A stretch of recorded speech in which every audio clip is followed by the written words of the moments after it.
morning, everybody. Welcome to another episode of Hawk Blogger Mornings. I'm Brian Emhauser, and with you today, the Wednesday, the day before draft of the Seattle Seahawks actually occurs after all this buildup. We are just over 24 hours away, a little bit longer than that, but we'll be talking about it all day tomorrow. I'll be at the VMAC covering every single pick, talking to every single drafted player, as well as John and Mike McDonald after each day of the draft. So lots to cover. And today we also have a really fun show. Not just one guest, but two.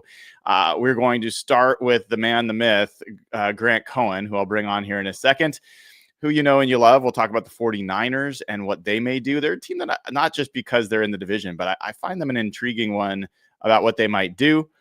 And I'm also going to air an interview I did with Nolan Teasley, the assistant general manager of the Seahawks. So that will be coming up. Hopefully you caught the interview with Matt Berry, the VP of player acquisition for the Seahawks. I aired yesterday. Matt shared a lot of interesting insights into how they scout and just the general process. So a lot of good stuff. And before we get into it, make sure you give the show a like, click subscribe, and make sure you go to patreon.com/hawkblogger. Join now, get access to all the audio versions ad-free, as well as chance to enter the draft prediction game. You can be a club level member on YouTube, or you can be a Patreon member. You can try to predict every pick in the first round. The winner will get a sweatshirt, a Real Hawk Talk sweatshirt. You will know it. You will love it. And it's a lot of fun too. All right. With that, let me bring him on. The guy that, I offered him times between 7 and 9 a.m. And he said, how about 9 a.m.? And I'm like, all right, that works for me because you know what, dude? I gave up a tea time for you. I gave up a tea time for you on a sunny day in the Northwest because that's the kind of guest you are, man. Like I will move heaven and earth to bring Grant Cohn aboard. And how you been, man? How's life? Good. I really appreciate you carving out so much time for me because I almost forgot to come on. But it means a lot to come on. I love coming on with you, and we have a lot to talk about. There's no way you could have forgot this show. I mean, your whole week is built around. This is a bigger moment for you than anything happening this week, isn't it? It is. But the thing is that Peter Schrager broke some news. He went on the Bill Simmons podcast and said that the Niners, Bill was like, give us a surprise destination for Shedeur Sanders. And Peter Schrager's like, okay, not an 11, but if he drops to 30, look for the Niners to trade Brock Purdy and get him. It's like, pardon me? What was that? Can you say that again? So it's getting juicy over here in Ninerland. Wow. Do you think that that's real? Yes and no. Like, I don't think he thought of that on his own. But at the same time, I don't think the Niners have the guts to do it. I feel like the Niners might talk themselves up, hype themselves up, might say things to people that sound cool, but I don't think they're going to go through. And the Niners, I know, are just going to end up paying Brock Purdy what he wants in 4 months, but it's a really cool thought. And we don't even know, like, we're sure Sanders is going to drop. Seahawks could take him. I don't know. But if he's there at 30, the Niners, who knows? I said, like, coming out of the combine, the conversation, you were there, we talked a little bit, was Shedeur Sanders may drop out of the first round. And people were like, wait, what are you talking about? There's no way he's going to go number 2 overall. And now it's like the Giants are out on him. The Saints are out on him. I think people are linking him to the Steelers. I don't think he's going to go Pittsburgh. I've actually got your favorite guy going to Pittsburgh currently, Mr. Milroe. I think he's going to end up in Pittsburgh. I don't know, man. Right now, I've got Shedeur Sanders going to the Rams. That makes a lot of sense. Right? I think the Rams, the Niners, the Seahawks, like this system, I think if Shedeur ends up in the McVay, Shanahan, Kubiak system, he could be pretty good on his rookie deal surrounded by a good team. I'm not saying he'll be worth $1 billion in 5 years, but that's what you're essentially looking for, a system quarterback. I think he could be that. And I think he's a really, like, Milroe's a terrible fit for this system because this system's all about throwing over the middle. Mm-hmm. And I think he's more like Hurts, where he could really throw a nice deep pass. Right. He could throw some comebacks on the out. He could really take advantage of the sideline, but I think just RPOs over the middle, just dink and dunk. That's it. So, yeah, Sanders is interesting. Rams are interesting too. What is you're always fun to take the temperature of the 49ers fan base right now. Where are the 49ers fans right now with this team? Delusional. Well, To that's me, every day. the Niners, But like where's their like okay, tell me what the delusion is of the day. that they're going to be really good this year. That they're going to get, it's fine. They lost all these starters, but McCaffrey's coming back. They'll stay healthy. Trent Williams will be there. They'll win 11, 12 games, win a playoff game. There's nothing to worry about. It's like, you guys are the Seahawks, but maybe not as good. The Niners have the most dead cap space in the league. The Seahawks have the second most dead cap space in the league. Both teams seem to be kind of like resetting and like not really trying to go all in this year.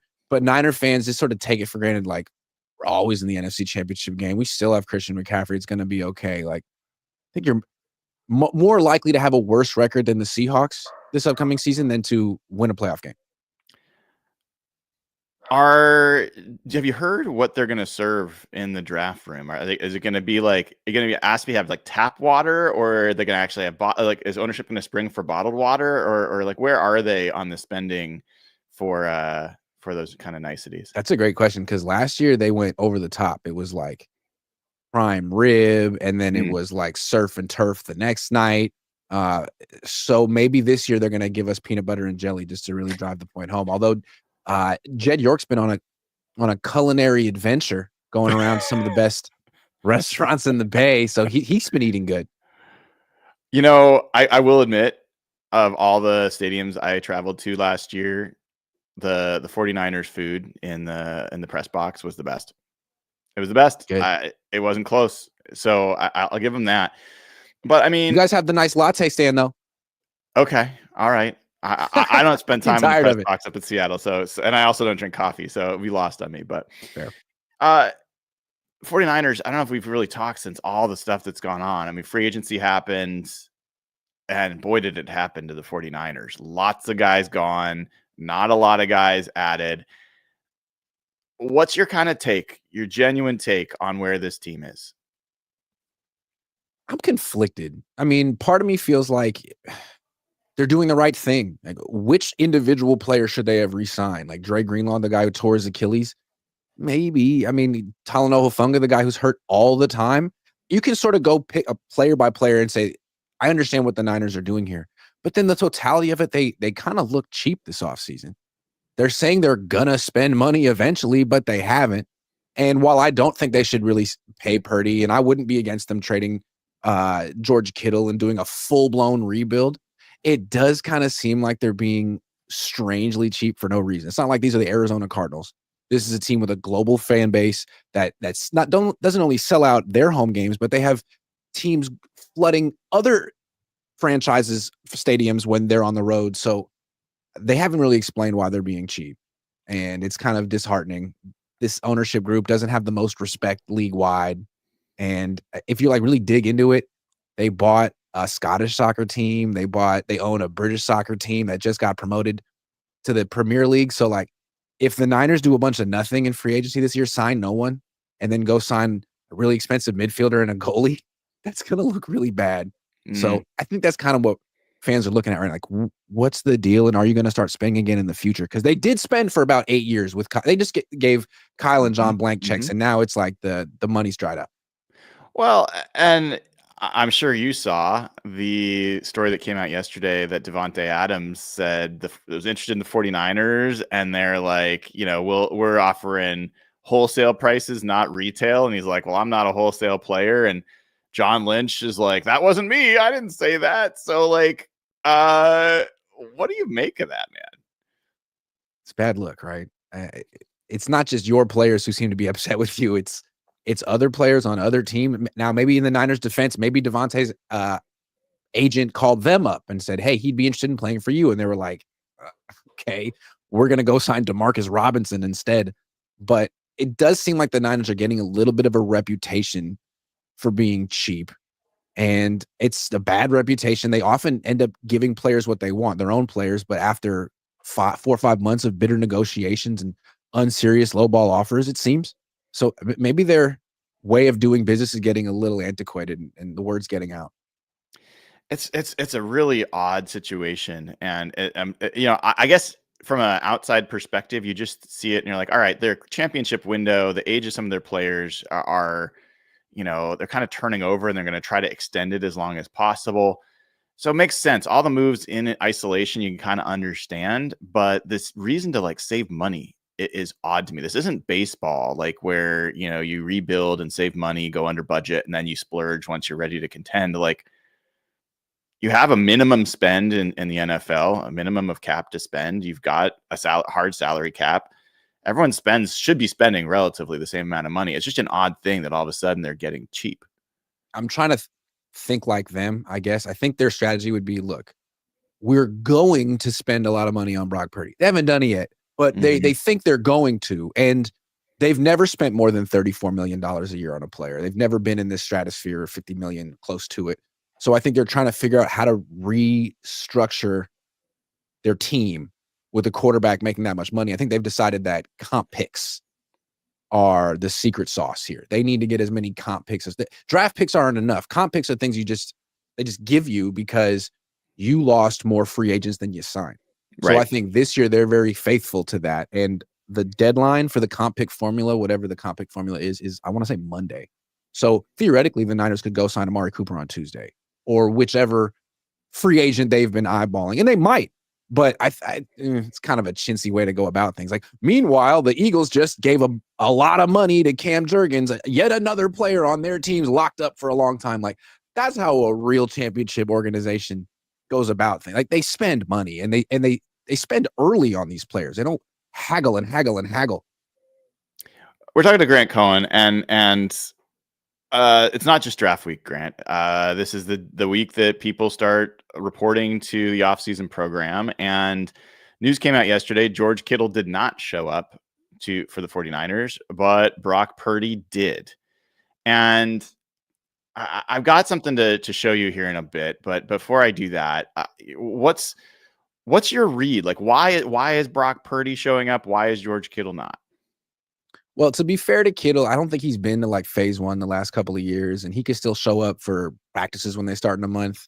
But he was at WrestleMania this weekend and made a big deal about it. And he is asking for a new contract. He wants to be the highest paid tight end in the league, according to Diana Rossini. So it's not hard to connect the dots and sort of surmise that he sent the Niners a message, which is his prerogative. It's fine. Fred Warner's in a similar position, but he showed up. And I think what's interesting about Brock is he's the one who wants the most money. And he showed up. He's the quarterback. We asked John Lynch about it yesterday, and John's like, Brock's really clear-minded. He just asked, what does it mean to you that Brock's here?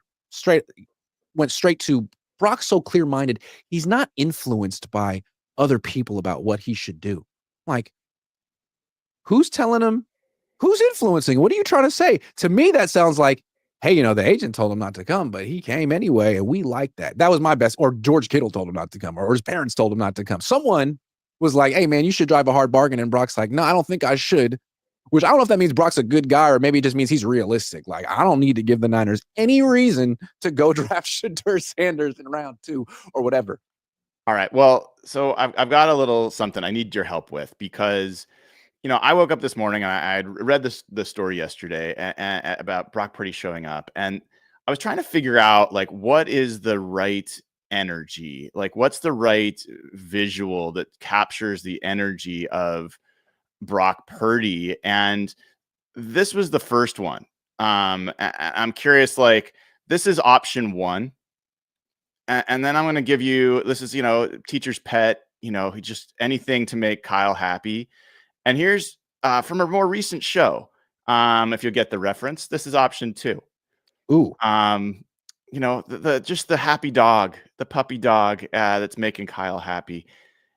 Which of these better captures like Brock Purdy's energy and relationship with Kyle Shanahan? Yikes. I wouldn't put it in such a negative frame like that. I think it's a smart move. Fred Warner did the same thing. I don't look at either of them as being subservient to Kyle. I think this is sort of them filling the leadership gap that George Kittle created by not showing up. And I think this is a team that's been fractured since they lost the Super Bowl. I mean, how many teams lose 2 Super Bowls and try to stick together? Not very many. And last year, Ayuk held out. Like, everyone just fell apart and like, we're not part of this team anymore. We're going for our own stuff. They're trying to pull back together the way the Eagles did. The Eagles were fractured. They came back together, and you can't have a bunch of holdouts. I would trade Kittle for this. It's like, dude, you think you're more important than the team? Like, you're old. This team is rebuilding. We love you. Thank you very much. This team traded Joe Montana. You're out. So to me, this is like Brock and Fred being like, no. Like, we want to be here for the future. We're confident that we're going to get paid. I think it's a smart move. I think it increases their chances of getting paid, actually. I don't think you necessarily have to strong arm an organization every single time. Maybe I'm wrong. What are the examples of that? Fred the last time. Fred didn't hold out. He got his extension like 4 years ago. He didn't hold out. What quarterback does hold out? Like, that's so crippling to a team's season. Pretty much ends it. Man, I look at it with Purdy, and the fact that they haven't given him the money yet, the fact that they haven't given him a contract yet. I mean, they're going to let the almost draft come by. If you look at the timing of quarterback contracts and extensions, they happen before the draft, man. And so the fact that has not happened, they're trying to offer him a lot less money than his agent knows he deserves. And now you got stories like the Peter Schrager thing and other stuff. You know, this guy Grant Cohn's coming up with trade options for Brock Purdy all the time. I mean, I wonder if that's part of it. Is any part of this that Brock Purdy actually knows he doesn't deserve all that money, and so he doesn't want to get shipped to somewhere else and end up with a lot less in a bad situation? That seems to be what John Lynch was kind of insinuating. Like, look, he's got an agent, and the agent's got a job to do, as we all know. But Brock has his own agenda, and he's going to let the agent do his job, but he's also going to show up. And so maybe they're wrong. It kind of sounded like he was saying, yeah, we'll do this little song and dance with the agent, but eventually when it's time for Brock to be here for training camp, he's going to accept our offer and be here day one. And I don't know if they're right about that. He showed up to OTAs day one. I mean, he didn't practice. We haven't seen him. Like, let's see him actually practice, because if he hurts himself in a practice, then there's no offer. It's easy to show up to phase one and be like, I'm here. Like you said, with an apple. I'm sitting front row in the class. You know what I mean? I am the ultimate good soldier. That's the first thing that came to mind. So let's shift and talk draft, man, because I want to talk about where this team's going. I'll tell you this. When I look at the 49ers and I look at when they've had a top 10 pick in the John Lynch, Kyle Shanahan era, it is defensive line every single time. It's Eric Armstead, it's DeForest Buckner, it's Nick Bosa, it's Solomon Thomas, it's Javon Kinlaw, like over and over and over again. Go ahead. There's one exception. Well, it's two. Give me the exceptions. Two. Quarterback, offensive tackle. Trey Lance, Mike McGlinchey. And, that's because those are probably the two hardest positions to find in the draft. They go quick.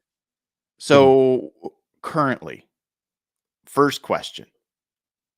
What's the position that you think that they really are targeting with their first pick? If their goal was to be as good as possible in 2025, I think the obvious answer is defensive line. They gutted it. They have one starter. They have Nick Bosa.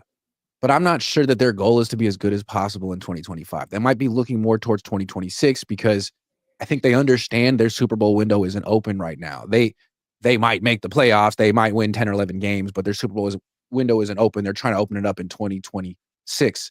So instead of taking the best defensive lineman available, they could take a defensive lineman in round 2. It's a deep position every year, particularly this year. Instead, they could draft an offensive tackle, even though they technically don't need one right now, and play him at guard for a year or a half a year until Trent Williams gets hurt or whatever. That's what they could do. Or they could take a freaking quarterback. You know what I mean? Like, they could do wild card stuff. I predict them to take Kelvin Banks, although he may not even be there at 11. But it's not going to be a move that any Niner fans really likes. They didn't like the McGlinchey move, but when they made that move, they were like, look, you're not always going to be in a position to take an offensive tackle you like. He fits our system. We're taking him. I think they're going to use the same logic with Banks. So I've been floating this idea that I want your feedback on. I think the 49ers are a team that would make some sense to try to trade up to the third spot with the Giants and actually go after Abdul Carter. What would keep the 49ers from sending next year's first and this year's first, and maybe a little bit more to move up and get Nick Bosa on the other side of that line? Maybe just the fact that they're not a player away, but I love Abdul Carter, and it seems like the kind of player they would love and the kind of move they would make. We did ask John Lynch yesterday about trading up, trading down, and he said, like, there was a report about me calling teams in the top 6. It's like one of my friends who runs a team in the top 6 called me up and like, how come you didn't call me? He's like, because I'm not calling teams in the top 6.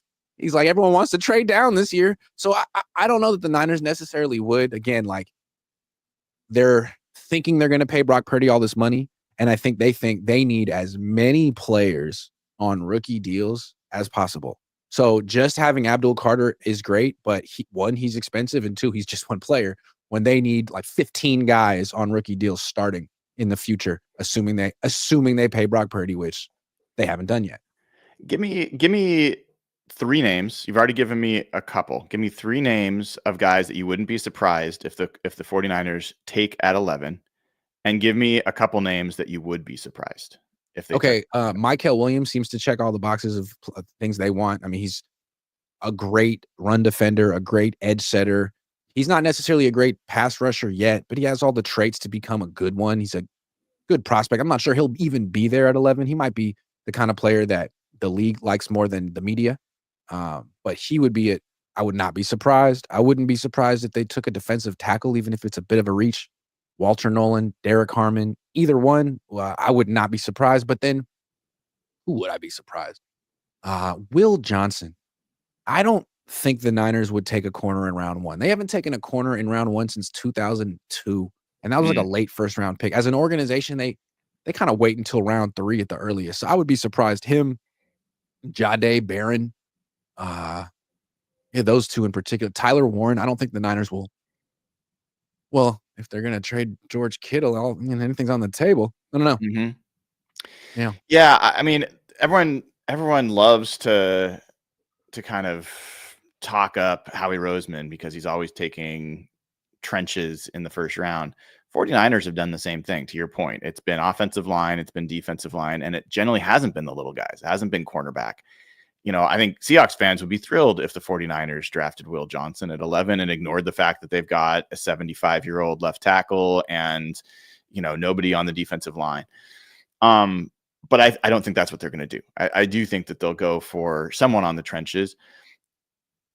If you want to hear some interesting news that just broke for the Niners? Yeah. So Diana Rossini said that George Kittle wants to be the highest paid tight end in the NFL. And George Kittle just went on Instagram and Twitter to respond to it and said, "No, I don't. Your source is wrong." Interesting. How do you think his agent feels about that? Can I tell you a funny story about his agent? Sure.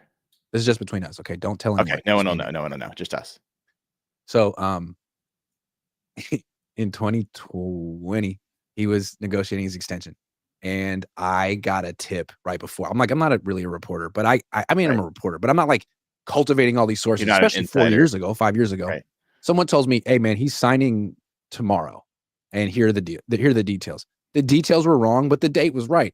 So, Mike Silver the day before was like, "Man, this isn't getting done." Earthworm emojis, taking forever. Like, no, it's getting done tomorrow. It gets done tomorrow.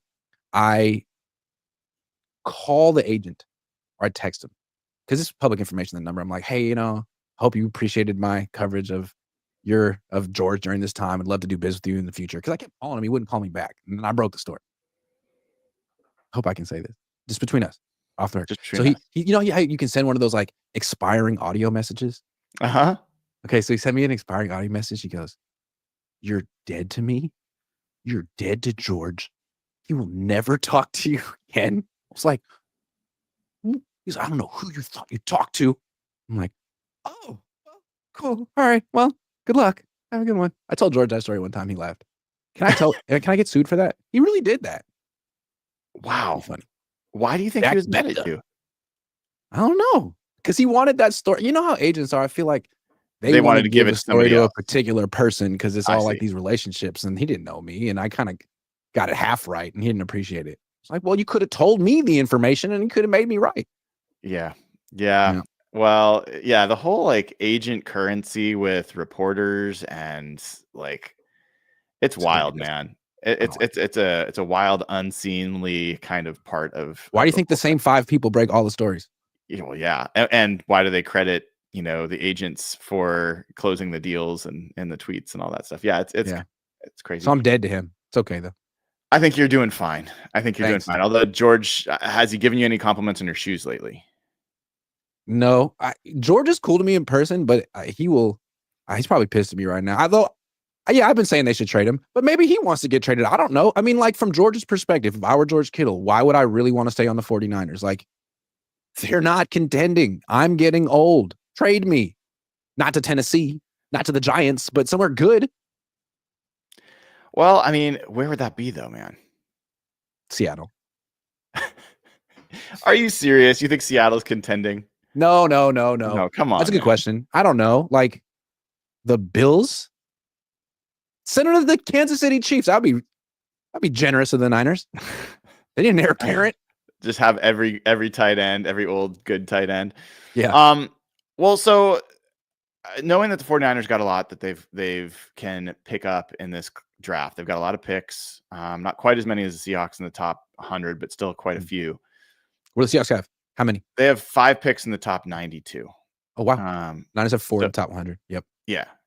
So what do the 49ers have to do to be like actually come out of this draft successful? Like, what does a successful draft look like for the 49ers? Yeah, a successful draft that actually puts them in contention this year.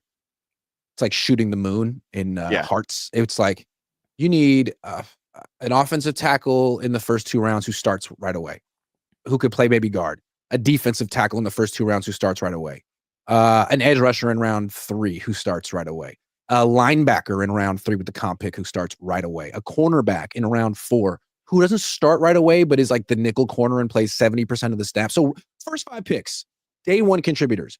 Don't miss on any of them. And the Niners and Christian McCaffrey stays healthy. Sky's the limit. Saving that? 9 wins, 7 wins. I mean, to me, like the Rams are serious. The Cardinals are trying. It's hard to say what the Niners and Seahawks are really doing this year. Mm-hmm. They're kind of messing around a little bit. I don't think there's that much pressure on either franchise, although there should be a lot of pressure on the Niners. But I still think Kyle probably has lifetime employment there if he wants it. Because, I mean, really, who are they going to hire if they fire him? It's the Niners. They don't have any clout, even though they like to think they do. He does. Come on, dude. The Niners are one of the storied franchises. You really don't think they have clout? I don't think they do. I mean, they hired Jim Tomsula. They hired Chip Kelly. Like, that was embarrassing. And I think they're going to cling to Kyle Shanahan for a very long time because they know that's who they are deep down. Sorry. Last thing I'm going to ask you before I let you go. So you mentioned the Seahawks, and we're always joking back and forth on this stuff, but you look at the Seahawks from your position. What do you think of what they're doing? What do you make of what's going on in Seattle? Mike McDonald seems like one of these defensive coaches who's very smart on defense, but doesn't really know what he wants to do on offense. He brought in a guy year 1, fired him.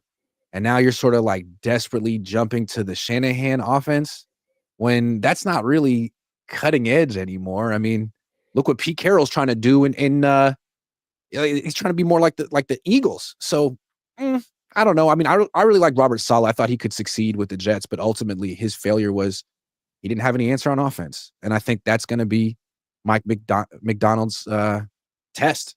Do you have an answer? That's every defensive coach's test. Do you actually have anything to offer on offense? And Clint Kubiak could be good. I mean, it's not like he's going to be the best, but he could be better than whoever you had last year, that college. He won't be a college. He's an NFL coordinator with an NFL scheme. That's something. So you look at the division right now. How do you think the division falls out without the draft, with just what you've got, what you know right now? Rams 1. I always pick Cardinals 2, and I'm always wrong. But why, dude? This is it. I feel like this is the last stand for Kyler. They're going to run you a lot. They're going to try to play you like Lamar Jackson. You're either going to get hurt or you won't. They signed 3 starters in their defensive line. They're trying. This is it. And maybe it'll all culminate in freaking 9 wins or 10 this year. But I still think they're going to be number 2. And then you have the Niners and the Seahawks who are really depending on a lot of young guys to make. I mean, I don't think Cooper Kupp's going to do a whole lot. I don't think it'd be terrible, but he's not going to be a difference maker. He's not going to be better than DK Metcalf was. Maybe he'll be more reliable, but maybe he'll be a wash. But I don't know. I mean, I think for the Niners and Seahawks to do something this year, they'd have to have a hot start and then like make a trade before the deadline to put themselves in position, because either one seems that scary on paper. All right. For people that want to get all of your amazing coverage of the draft and other things 49ers, what do you have coming up for them this week? Well, I'll be down there. Are you going to be at the Seahawks facility this week? Yeah. So I'll be there writing for SI and posting on my YouTube channel. And what's cool about the whole draft process is, they make a pick. There'll be a Zoom call within 5 minutes or a conference call. So you'll get to ask them questions. And at the end of the night, you get a press conference with the coach and the GM. So all kind of information and explanation. Awesome. Grant Cohn, the best 49ers reporter you can find, always entertaining and always insightful. You through all the jokes, through all the clickbait headlines, there's actually like honestly great analysis of the 49ers. And a lot of people never get there because they think he's just trolling. But the troll stuff is hilarious, but the actual content is really good. So I highly recommend you check out Grant Cohn. Thanks for coming on again, man. Thanks a lot. And next time I actually come in conflict with one of your tea times, let me know. I'm up early, man. We could have done this early. I would have happily been here at 7 next time, 7 a.m. Sounds good. Grant Cohn, make sure you check him out. And lots of great stuff there. I don't know, man. I don't know where the 49ers are going to go. I really think that they're a team that should be looking to trade up. They should be looking to trade up for one of two things. Either Abdul Carter or one of the good tackles in this draft. If you like Will Campbell, if you like Armand Membu, like that would be the move if you're the 49ers. It's probably the cheapest year possible to trade up because there aren't that many blue chip guys. And the guys that they're going to get at 11, I don't know, man. Like, I think it's the right move for them to make. I'm not often a proponent of trading up, but I think for the 49ers, it would make some sense. And Grant's got them as this team that's not really contending. I'm not sure that they really see themselves that way. They did like gut a bunch of talent, but can you really say a team that has George Kittle and Brandon Ayuk and Christian McCaffrey and Brock Purdy and Fred Warner and Nick Bosa, that they're not contending? Like, I get it. And I mean, I'm happy that they are less talented than they've been, but it's not like there's teams that have more blue chip players on their roster than the 49ers do, even though they're a little bit older. So I'm very curious to see how they play this draft. I really hope they blow it, obviously. And there's this thing. I don't know if you guys have looked at this, but this is the NFL has draft IQ, and we haven't looked at this together yet, but they have it for each of the individual teams. And for the 49ers, who I love, finished 6-11, last in the NFC West. They kind of go through and they have likelihood of trading up, and this is all based off of past performance, front office tendencies, and they have more likely to trade down than to trade up. I think that's almost for every team. It says that they don't need a quarterback. These are the draft targets that they've got listed. Armand Membu, one of them. Mykel Williams, we talked about with Grant. Kelvin Banks. I think Walter Nolan, Kelvin Banks, Shamar Stewart. Those guys are all like Mykel Williams, Kelvin Banks, Walter Nolan, Shamar Stewart at number 11. All would make sense for the 49ers. I've kind of gone back and forth with them. I was like set on Kelvin Banks for a while. And more recently, I'm starting to kind of move towards Walter Nolan, or maybe they'll go Shamar Stewart. But that defensive line is just barren. And so that would make sense, but there's so many defensive linemen. Maybe they go later. Like, their tendency has been to draft defensive linemen early. So I don't know. Right now, if you like pin me down, I'd probably say Walter Nolan, but it could really go any way. And they've got this probability of first position drafted by, I think this is from DraftKings odds. Defensive line is the most likely at 31%, then offensive line at 28%, then cornerback. I hope they draft a corner. That would be awesome. And they've got a nice thing here of the summary of the offseason for the 49ers. Luke Farrell, Demarcus Robinson, Mac Jones, Richie Grant, Siran Neal. Those are the guys they've added so far. So basically nobody. And they've lost Deebo Samuel, Talanoa Hufanga, Aaron Banks, Travarius Ward, Dre Greenlaw, and Leonard Floyd. All of those guys are starters. So that's 1, 2, 3, 4, 5, 6 starters. You only start 22. That's a lot of starters that they are down. And that's, I think, what Grant was getting at. If we look at this from a Seahawks perspective, I don't even know if I've seen the Seahawks draft IQ. Let's see what they've got here on NFL.com. For them, they've got trade up likelihood, less likely than trading down. They've got quarterback need as a 3-star out of 5. I think that's probably about right. From a draft targets perspective, they've got Tet McMillan, Gray Zabel, Nick Emenwari, Colston Loveland, Tyler Booker, Mika Egbuka, Matthew Golden. I don't like how many receivers are on that list. And they've got probabilities of first position drafted. Offensive line is 42%. And I'll just say this.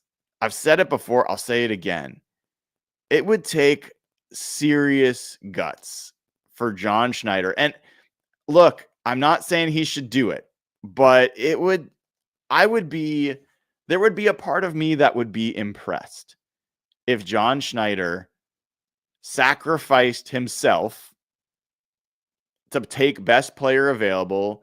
If their draft board very clearly says that there's not an offensive lineman that they should take at 18 and that there's a safety or an edge rusher or a defensive lineman, whatever it is, who is legitimately worth that pick and significantly better of a player.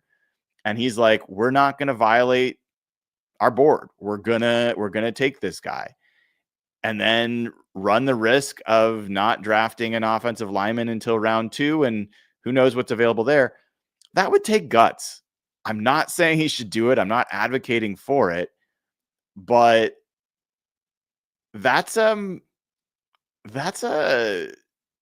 he knows. You have to know that he knows the easiest thing for him personally would be to announce an offensive lineman at 18.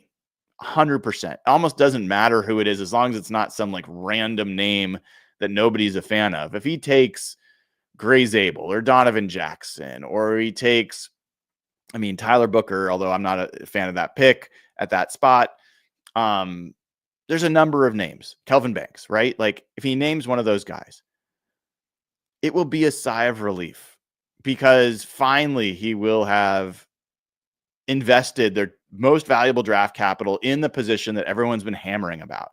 And he'll be able to make jokes about it and blah, blah, blah. It'll just be so much nicer for him if that's the case. But your job as a GM is not to do what's best for you. It's to do what's best for the team. And John has said that over and over and over again. And I think whether or not we agree with all the choices, I am confident that every time John Schneider makes a choice, it's with the Seahawks first in mind, not to do something for self-preservation. So that part's going to be really fascinating. I'm looking forward to it tomorrow. I will be out there in the afternoon. I will probably get the show started ahead of the draft. The draft starts at 5. I'll probably jump on before then. We'll have a bunch of different folks from the Real Hawk Talk crew on throughout the evening. We'll see how that goes. Who knows? Maybe I'll pull in some people from the media room to come and hang out. We'll see how that all goes. I'm sure they've got better things to do with their time. But appreciate everybody who's already given the show a like, click, subscribe. We are so close to 18,000 subscribers. We are currently 53 subscribers away from 18,000. So if you could give the channel a quick subscribe, get us to 18,000 before the draft, during the draft, that would be awesome. I'd super appreciate it. All right. I'm going to play a interview I did with Nolan Teasley, the assistant general manager for the Seahawks. I'll do that in just a second. Before I do that, I want to remind folks, if you want ad-free audio, join at patreon.com/hawkblogger. That's where you get ad-free audio of all of these shows. And if you want to do the draft prediction show, either be club level or higher, or a Patreon at patreon.com/hawkblogger, gets you access to the Discord channel, also gets you access to the draft prediction game where you could win a real Hawk Talk sweatshirt and bragging rights for a year. Caleb Epp, who won last year, is our draft guru and is back in there. I saw he added himself. So who knows? See if you can be better at this. I will tell you, I've been filling out my draft prediction sheet and it's been driving me crazy. I have no idea. I'll be very clear. As much as I put into this draft coverage, I have no idea what teams are going to do. I think it could go all over the place. I could think of 5 players at almost every position, from pick 5 on down. It's just wild. So I don't know. I really don't know how it's going to go this year, and really eager to see. I think we're going to hear some names that are like, whoa, okay. Didn't expect that. I think we're going to see some guys fall, and that'll be a fun story to watch unfold together. So, all right. As I said before, sat down with Nolan Teasley, assistant GM for the Seahawks. And just like the interview with Matt Berry, 2 little, caveats or notes I want to share here. One, used the lapel mics in an echoey room, and the lapel for Matt, for Nolan was even not, it was a little off. And so it's kind of off. He's a little quiet. Sounds a little underwater to me. I tried to help as much as I could, but the audio volume and clearness clarity might be a little bit off. Apologies, but I think it's still worth sharing. And then the backdrop, we're in a room in the VMAC doing this interview. It's a plain Jane room. It looks plain Jane, but the conversation I think is worth it, and really appreciated the Nolan Teasley spending some time with me. So without further ado, let me share that interview with Nolan Teasley. You're a Washington native, is that right? I'm a Washington native, born and bred. So were you a Seahawks fan when you first grew up? A huge Seahawks fan growing up. Okay. Season ticket holder, in fact. Really? From Ellensburg? From Ellensburg, yeah. That's a trek, man. Is that a memory for you, kind of coming over here to watch games? Really, really fond memories of my brother and I coming over with my parents, going to the Kingdom. Probably not as much success as we've had recently, but still a lot of good memories. Just kind of a football family. So one of the things that we bonded over, time spent together. So, I think a lot of people know what a general manager does, and I'm sure you get this question a lot. What does an assistant general manager do? Yeah, I do get that question a lot. So John would tell you that a general manager manages in a general fashion. So I would say that I assist in. There's no way I'm letting you get away with that answer. What does that mean? I mean, it's. Again, and I just said this last week too. It depends on the time of the year, the day of the week. It's going to be Seattle Seahawks focused, trying to manage our roster, especially in season. Football's a war of attrition, so where are we going? If an unfortunate injury occurs, or how are we going to continue to supplement the roster throughout the season? Just trying to peek around corners for John. Having a really good feel for where we are and where we're headed. And then obviously involved in the draft preparation. I am an evaluator at my core. So do some college scouting, do some pro scouting, came up a little bit more on the pro side. So all of those kind of in one bucket, and then add in a little bit more of the operation focus. So everything that we need to keep this thing moving forward. So you started it here in 2013 as an intern, is that right? That's right. So do you take all the credit for the first Super Bowl? All of it. Okay. Yeah. Is this your picture up there? Yeah. I think everybody would agree too that I was like the missing piece. That's an amazing impact for an intern. But you mentioned you came up kind of on the pro personnel side. Not everybody knows there's pro personnel, there's college scouting. Talk about the differences between those two types of jobs. Yeah, obviously, on the college side, it's a longer look, right? So, and it's really evaluation focused, player and person. And so you start in the summer, go all the way through the fall, and then obviously the off season looks like combine preparation, pro days. You're gathering information that ultimately lead us to making a decision in an instant or in a moment. Mm-hmm. On the pro side, there's a little bit of that in terms of preparing for an unrestricted free agency from an evaluation standpoint. Again, I kind of mentioned it, how you're going to supplement the roster in season in case of injury. But then there's also the advanced piece, advancing your opponents prior to throughout the year. So those are probably the advance is the biggest difference, and then who you're evaluating. Well, I would assume, free agency becomes a pretty important thing on the pro personnel side, obviously trades as well. And last year was kind of a unique year. And you talked about it when you guys did your press conference last year. Brand new coaching staff for the first time, like really since you've been here, but really John too. And having to go through free agency, I think you mentioned like, hey, football is football. Good football players are good football players. Mm-hmm. I would assume it had to be a little bit more challenging to really dial in who you were adding to the team without having that kind of track record of coaches. Yeah, there's a communication piece to it, an element of that, and just understanding when they're painting a picture for you, what are they actually saying, and what is their vision for this player or that player. I'd say that's a little bit more seamless now. But again, I would fall back on that. Like sometimes I think we try to overcomplicate it. Like what is the game of football? It's not overly complicated. It is hard, right? So what do you want your cornerbacks to be able to do? Well, we want them to be able to cover people. We want our wide receivers to be able to get open and catch the football. Now, there's intricacies to that, but don't try to veer too much from that core. And it's just, again, it's more of a communication piece with the coaches. We're talking to Nolan Teasley, assistant general manager for the Seahawks. And Nolan, there's different ways to acquire players, right? We talk about free agency, there's trades, there's draft, there's all sorts of mechanisms. And I think you've talked in the past that free agencies, generally something you use to supplement your roster, not necessarily you build your roster with. When you look at teams like, the Eagles last year, you look at teams like the Vikings, even look at the 2013 Seahawks, like there were some pretty epic foundational free agent additions. So, what allows that to happen versus, the typical year where maybe it's more of a supplemental kind of addition? I think you have to evaluate your football team and kind of know who you are, where you're headed, kind of what the expectations are for that upcoming year. Obviously, we're always going to want to be a championship caliber football team, right? But we also are really diligent in the fact that we don't want to mortgage the future for short-term gain necessarily. And so I think that's really the focus. It's a constant balance.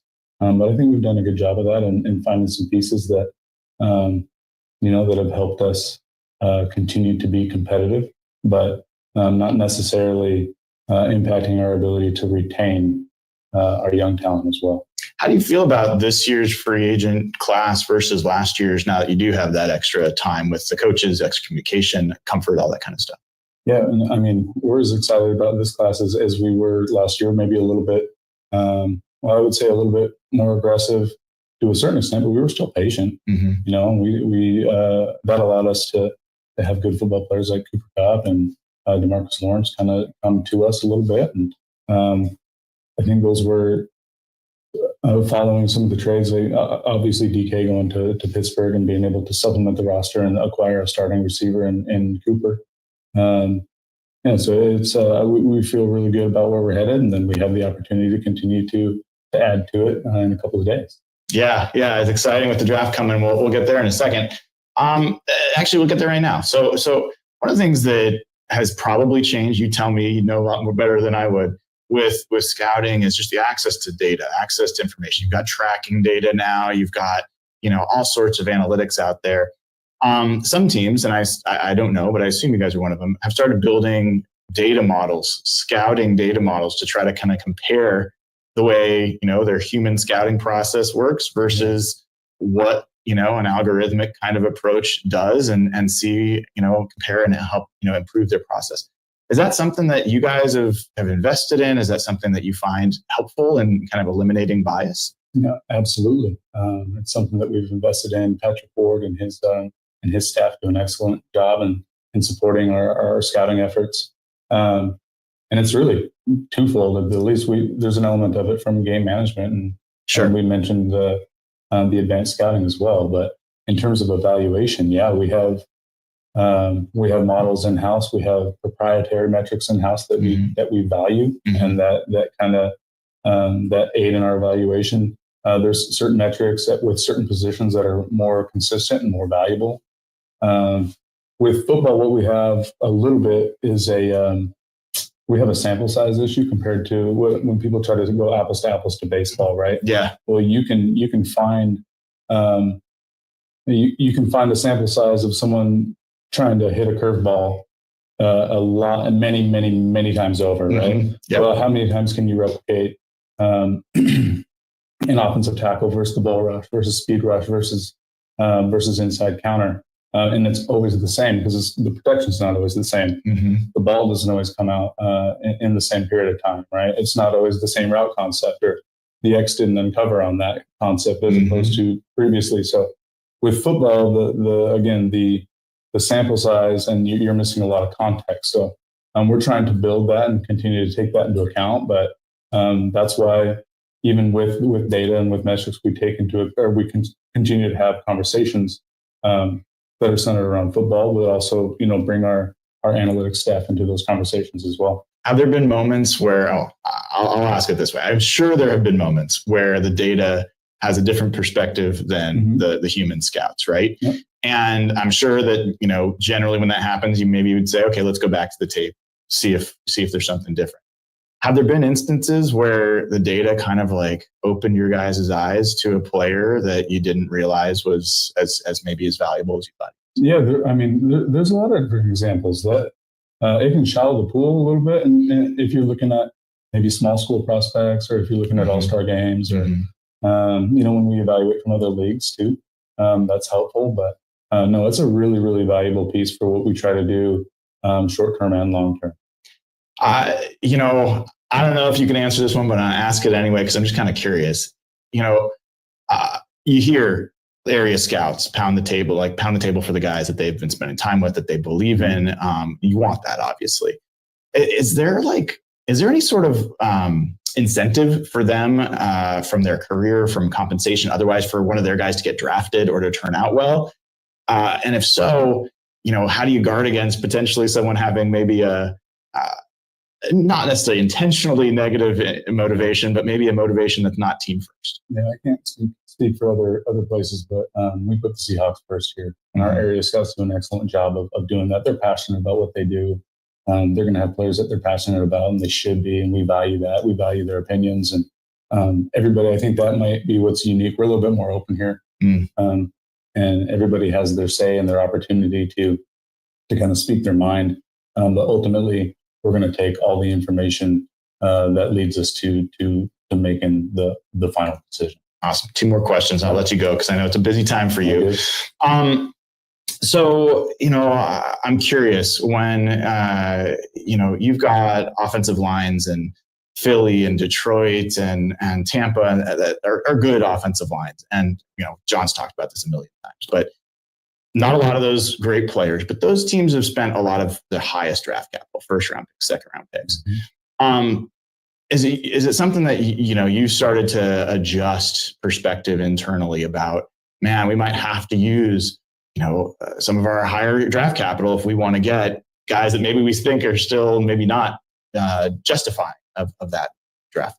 Yeah, no, I mean, I think we'll continue to evaluate somewhat in the same way.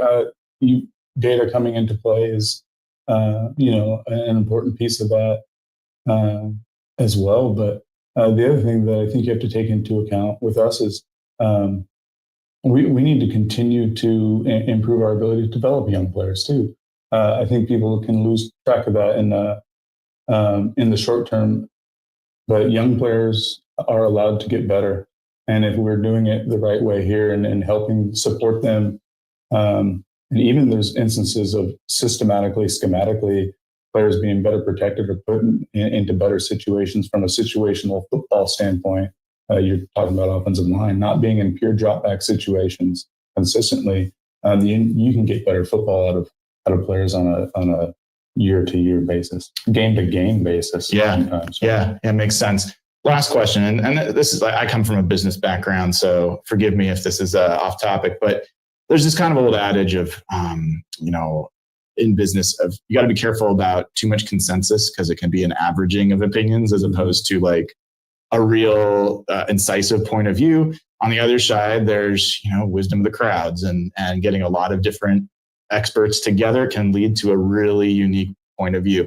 How do you kind of balance those two extremes? Yeah, I mean, the amount of information that comes, that comes to the table, and we've touched on a lot of it, but at the end of it, Yeah, I can get water if you want. At the end of it, it ends up being pretty clear, because there's a lot of things that, again, that come to the forefront, whether it's, I assume we're talking now about a draft pick. Yeah, sure. So it's there's medical information. Obviously, the upside of the athlete becomes somewhat apparent through the testing process. Data, again, tells us how productive the player has been, to simplify it. And then there's the evaluation piece, and there's the path to play and the path to roster. So there's a reason why we started this back in July, and here we are. In a lot of instances, I think if we're doing it right and we have a sound process, in which all of those opinions are evenly weighted, and the information is presented to the decision makers, that it's going to become clear where we're headed and why. Nolan Teasley, Assistant General Manager of the Seahawks. Good luck. Thank you. Hit them all out of the park on Thursday, Friday, and Saturday. Appreciate it. All right. Thank you. And take care. So that was my time with Nolan Teasley, and, really, really appreciative of him taking some time out of a busy week for that conversation. And I thought some interesting insights there, specifically the sample size bit was cool to hear, and it is true. When you look at baseball, and analytics have taken over baseball, and, there's basically little mini data organizations within every baseball front office. And honestly, I can't say I really love it. I don't love how much every decision is completely data driven in baseball, but it's true. There is a sample size thing. When you're a batter versus pitcher, it's hundreds of thousands of data points of how the hitter does against certain amount of break on ball in certain parts of the plate. And, if they're a switch hitter, from which side of the plate, and from, if it's outdoor or indoor, if it's, you have all of this, left-handed, right-handed pitcher. You have so much data that you can get a large sample size, and you get a pretty predictable bit of information about how that guy performs. In the NFL, trying to get something that's apples to apples like that is pretty tough, because every play is different. The people on the field, the personnel changes. You have sub packages. You have different downs and distances. You have different parts of the field. You have different plays called by offense and defense. You have, again, you could have nickel defense out there, dime. You could have a NASCAR package in there. You could have all sorts of things. And then let's say it's just a straight, let's say that every team ran the same play over and over and over again, which they never do. And every defense called the same defense over and over again, which they don't do. And you had the same players. Well, now sometimes you're going to have a play where the quarterback drops back, and it takes him 5.5 seconds to get rid of the ball because everybody's covered. And there's going to be other plays where it takes the quarterback 2 seconds to get rid of the ball because his first read is open. There's going to be plays where somebody falls down, and all of that to judge an offensive lineman, that's pretty tough, because it's a lot of other variables affecting that. So I do think there's validity to that notion of there's some analytics that are going to be hard to be stable across football compared to something like baseball. There's just a lot more variables that you're going. And then the other piece there is, Nolan talked about that there are some metrics that are more predictive for certain positions. Obviously, he wasn't going to tell me which those were, but it is good to hear that the Seahawks have proprietary metrics, and that they do have some awareness of which metrics are more predictive with which players. I think, I've talked to people that are in other NFL front offices or in other NFL data positions, and this is the new frontier of draft evaluation. Everybody in the NFL is trying to figure out a predictive model to assess draft prospects. Because if you remember from talking to Matt Berry in the interview I shared yesterday, they start with 1,200 players. And I don't care how much manpower you have. You're not going to watch all of those guys across all of their games. All that stuff is too much, right? Like there's no person, even if you could watch all of that, being able to like internalize, remember, compare and contrast, like you just can't. That's where you need something actually crunching data to help you, as Nolan said, shallow the pool. You heard him talk about how it helps with small school prospects and getting to places where they might not have otherwise. And so these predictive models help you kind of say, all right, well, this guy like really performs well in this particular metric that it has been predictive in the past of that position being a good player. We should pay more attention to him. We should go back and evaluate. And Eric DaCosta of the Ravens, he talked to Todd McShay a while ago. It was a great interview on Todd McShay's podcast. And they talked about their model that they worked on. They actually spent time with the Orioles and their data team. And that there's times that their model will come back and say, hey, this prospect, is better than what the human scouts have given him credit for. And what does that mean? It doesn't mean that the data model's right, but it does cause them to go back and look again at that prospect to, refamiliarize themselves with fresh eyes, fresh information, and see if they're missing something. And there's been some times that, at least from what Eric DaCosta said, that model was, 4% more predictive of, a player being a quality NFL player. And they can do that because those players then come into the NFL. So now you have the college data, and then you see how they perform. How many games did they start? What statistics did they do? What was their tracking data on the field there? So there is a way to get to more and more depth, I guess, and breadth of evaluating players. And while there's part of me that is sad about the romantic aspect of, the gritty scout on the road with his, Taco Bell, wrappers all over the place and, sleeping in his car and, driving 80 hours a week, whatever, whatever you picture a scout. And I think there's something human about scouting that's not just the data and not just watching the film. As I talked about with Matt Berry, there is, and he confirmed, there is a gift. There is a gift to being able to evaluate players. There just is. Two people can watch the same guy, come to different perspectives, and one guy is going to be right more often than the other.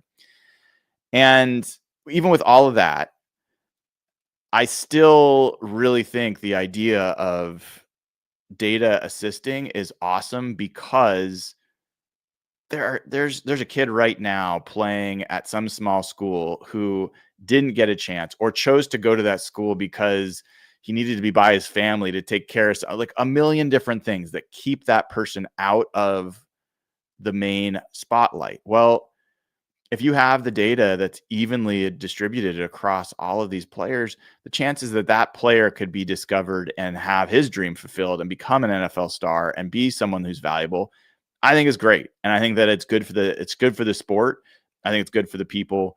Eventually, I hope that it makes the quality of the game improve over time as well. So, that part was interesting to me. I also appreciated in talking to Nolan that, you guys know, I come from a different background. I mean, I'm a huge sports fan. That's why I do what I do now. But I worked in tech for a long time. I worked in, as a senior leader and I've done all the tech stuff that I won't bore you with. But, one of the things I used to do, I would build products. That was my job. And it was, product management was an area that I spent most of my time in as a product management leader, hiring product managers, hiring directors of product management, all that stuff. Right. And that's about having vision and strategy and being able to decide what's the next feature you're going to build and all these things. Well, it became very clear to me in that process that there were people that could come to me with amazing, they were Yale grads or they were Brown grads or Stanford grads, and they had a computer science degree and an MBA or all this stuff.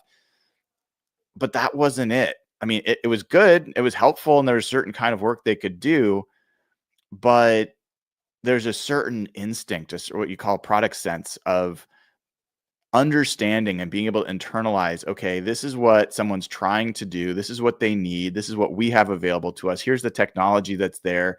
What's my imagination potential to actually imagine something that doesn't exist and put it in front of somebody?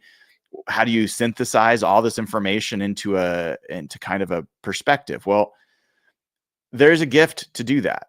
And one of the things that you see happen a lot is this kind of consensus building of, oh, here's our strategy because everyone agrees. And you see this at executive levels, at C levels, like CEOs, CFOs, CTOs, where like, okay, if everyone agrees, that means it's the right direction. And that's almost never true. It's like, and the reason I'm talking about this is because I think this is probably something that goes on in draft rooms. It has to. You have all these different perspectives. Are you trying to reach consensus? Because generally consensus does not lead you to an interesting place. Imagine if you were to write a book. If you were to write a book and that every chapter of that book was written by a different author. It might be interesting, like it might be cool, but is it cohesive? Is it a singular vision? Does it hold together? And the answer generally is no. Like it can work, but it's tough. And so generally what you want is somebody who's got clarity of vision of what they think should happen. And then you want as much information fed to that person or people as possible to help make educated decisions. And that's why I was asking Nolan about that versus, wisdom of the crowds is kind of that fashion where it's like a lot of different experts coming together and can do some pretty cool things versus, you got to be careful about averaging opinions and ending up with something that's not that interesting. So it was cool to kind of hear him talk through that and how the Seahawks approach it. I think it's also cool that this is a guy that grew up as a Seahawks fan and was a season ticket holder and drove everybody from Ellensburg. It's got to be a great experience for him and quite a moment for him to be able to have come up from an intern all the way to assistant GM. He's had to have made a lot of pretty cool decisions along the way in order to get there. So appreciate everybody who's tuned in so far. Give the show a like, click, subscribe. We're almost at 18,000 subscribers. Would love to get there. There was a couple more things I was going to react to, and then I will let you all go.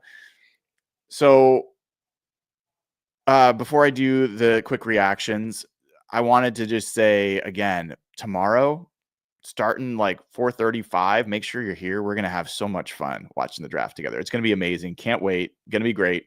I saw somebody asking in chat if there is a way to get into Discord if you were not a patron, if you're a YouTube member. The answer is yes.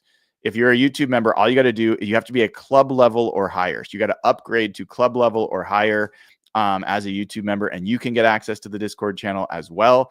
That's why the reason I moved to Discord, so that the Patreon community and the YouTube community could all hang out in the same place. There's hundreds of folks in there, lots of great conversations going on all the time. So make sure you check that out. There are a couple super chats here. Jansen Junk, that is quite the name, has become a member. Welcome to the family, Jansen. Happy to have you. And then Nate has become a YouTube member. So Nate, welcome to the crew. Make sure you join as a member as well. Really, really appreciate everybody who's joining what I think is one of the most kind and fun and friendly communities of Seahawks fans out there. So let's keep growing together. So the things I was going to react to, a couple things. One, I just want to give some praise to PFF and Trevor Sikkema. I'll try to have Trevor on at some point. I respect the work he does, but they did something I think is really cool. They have come up with team-specific big boards where it looks at who you've got on the roster for the team. It talks about who the offensive coordinator is, what percentage their alignment in shotgun under center, how much play action, which personnel groups they use the most, which run concepts they use the most. Are they a single back or two back system? Defensively, how much they're single high versus two high. I mean, all this stuff. And they brought all that information that they have from PFF into then looking at team needs. And they have primary, secondary, ancillary, and that there's no need. And they have more specific positions like zone center versus man gap center. And they have X receiver versus Z receiver, and Y tight end, who's a blocking tight end, versus F tight end, which is a receiving tight end. I think this is really cool. I think it's a good way to look at this stuff. It's amazing to do this at scale for every team. They have a big board for every team. So they take all that information and then they come in with team specific big board. And so that, along with their ratings of these prospects, is how they get to this big board. So they've got Travis Hunter, Abdul Carter, Tyler Warren. Like at the top, Travis Hunter and Abdul Carter are going to be the top of pretty much everyone's big board because they're just, doesn't matter what your needs are. They're just so much better than anybody else. You should take them. But then they have Tyler Warren as the third highest on the big board for the Seahawks, which I think is cool and interesting. I have Will Campbell as a man and gap offensive tackle as a fourth player. And even though that's what they consider an ancillary need, Armand Membu, I would have Membu over Campbell personally, but I think, I'm not going to argue that much. They've got Jahdae Barron as a wide zone corner as number 6, him and Will Johnson as 6 and 7. That is surprising to me. Not sure I totally agree with that. Tet McMillan as 8 as an X receiver. They see this again as a primary need, X receiver. Kelvin Banks, 9. Cam Ward, 10. Mason Graham all the way down at 11. And then they have Gray Zabel at 12. So, as a zone center is kind of the way they're looking at that. Malachi Starks, Jahad Campbell, Savon Ravel, the wide man corner. Kenneth Grant, nose tackle. They've got nose tackle as ancillary, which it's not. That's one of my nits with this is nose tackle. There's no way it should be ancillary. They don't have a nose tackle on the team really right now. So yes, I know that Byron Murphy plays it, but he is not a true A gap run stuffer the way they need someone to be. So to me, it's a primary need. It's just not. It's not a position that gets a ton of snaps. So I'm not saying you need to get it right away, but it is an important one. Josh Simmons, Agbuka, Colston Loveland all the way at 19, Golden and Burden down here. So interesting kind of to see. They've got Shamar Stewart at 24, Amenwari at 26. But I thought this was just really cool. I thought this was a really cool idea and was happy to see that they did it. The other thing that I wanted to react to was, let me pull it up here. Pete Schrager, Pete Schrager, who now is with ESPN, which is just weird to get used to. He came out with his mock draft. He only does one, and he's pretty plugged in. So I at least wanted to share this. It's a little hard to read because it goes from left to right by row. I wanted to go by column, but in any event, he's got Cam Ward, Travis Hunter, Abdul Carter, Will Campbell. So nothing surprising. Then he's got Genty going to the Jags, which is increasingly a popular prediction. Membu to the Raiders, Warren to the Jets, Jalen Walker to the Panthers, Michael Williams to the Saints, Colston Loveland. He's got the Colts trading up to get Colston Loveland. I'm not sure that makes sense to me because I don't know who's going to take Colston Loveland between Chicago and 14. Like, I just not sure there's someone that's going to do that. Maybe the Cowboys, but probably not. And maybe the 49ers, but probably not. So he's got the Colts taking Loveland at 10. Then he's got the 49ers going with Walter Nolan. He's got Tyler Booker to the Cowboys, which I think makes a lot of sense. Like a lot of sense. I can absolutely see Tyler Booker going there. Currently, I have the Cowboys going wide receiver, but this wouldn't shock me at all. He's got Mason Graham all the way down at 13 to the Dolphins. That would be surprising to see him fall that far. Kelvin Banks to the Bears at 14. Jahad Campbell to the Falcons. I thought I was smart because I had recently changed my prediction to be Jahad Campbell because the thing that makes him a really good fit for Atlanta is he can be their starting Mike and be a great player for them, and he can help them with the pass rush. Even though I think that's an odd combination, the Falcons need both of those things. And so he's like the best defender that they could add, I think, by far. I've been on Mike Green for them for a while, but Jahad Campbell, I think, is kind of, an interesting fit there. Jahdae Barron to the Cardinals. They definitely need corner help. I still think they're going to go pass rusher, but we'll see. He's got Mike Green going to the Bengals, and then he's got Gray Zabel to the Seahawks. Interestingly, he's got Tet McMillan being drafted after Seattle. He's got Igbuka after Seattle. He's got Shedeur Sanders to the Steelers. I don't think he's going to go there. I think he's going to fall farther than that.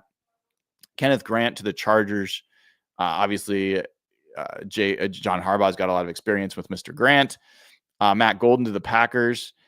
Amari Hampton's to the Vikings, Donovan Jackson to the Texans. That also would make some sense. Jackson Dart, he's got the Giants trading up to 26 with the Rams to get Jackson Dart. We'll see on that. I could absolutely see the Rams sticking there and taking a quarterback, and could be Shedeur Sanders, could be Jackson Dart. Josh Simmons to the Ravens, Will Johnson to the Lions. I'm wondering if Will Johnson's going to fall out of the first round. There's some injury concerns there that I'm just wondering. And like the fact that he would not run a 40, there's already speed questions.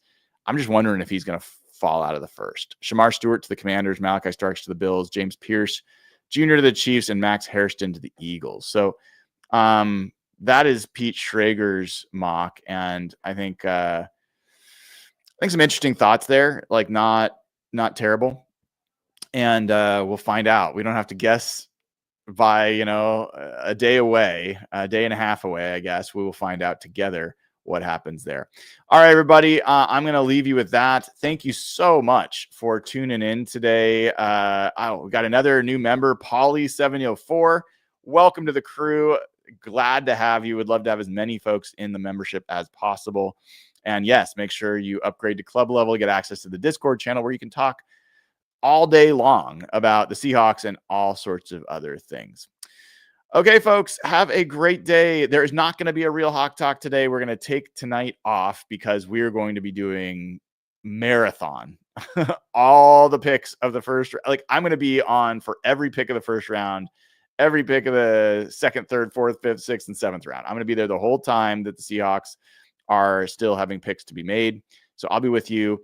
I think I'm still going to do a real Hawk Talk, a Hawk Blogger Mornings tomorrow. We'll see about that for sure. But in any event, have a great rest of your day. Prepare yourself, hydrate. We're going to have so much fun.